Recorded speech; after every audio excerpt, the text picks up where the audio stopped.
Конечно, гэта жарт пра першага джентльмена. А первый джентльмен, это, наверное, будет правильно. Мы разумеем, што Сяргей лідар па натуры і ён, канешне, ну, яшчэ сябе пакажа вельмі моцна, і тут не трэба яго абмяжоўваць ролю толькі першым джентльменам. Ён сябе больш моцна і ўпэўнена адчувае ў камунікацыі з людзьмі. Я думаю, што ў яго будуць нейкія блогерскія дзеянні, ён будзе працаваць з медыя больш. Ён, як ён сам кажа, моя зброя гэта слова, і ён вельмі добра і ўпэўнена валодае гэтай зброі. Канешне, ён разумее, што я змянілася так як чалавек, што я і патрабавальнай больш стала, і мне ўжо другія абавязкі. Сяргей ніколі не бачыў мяне ў кіраўнічай ролі, а цяпер бачыць, што мы змаглі пабудаваць цэлыя інстытуты, дзе я адыгрываю адну з ключавых роляў,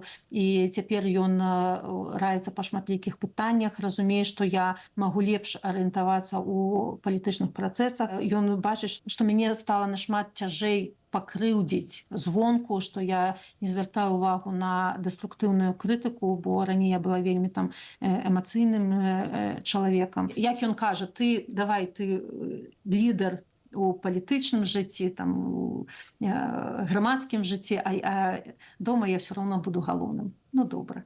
Моя задача зрабіць так, каб у яго было адчуванне, што ён галоўны ў доме.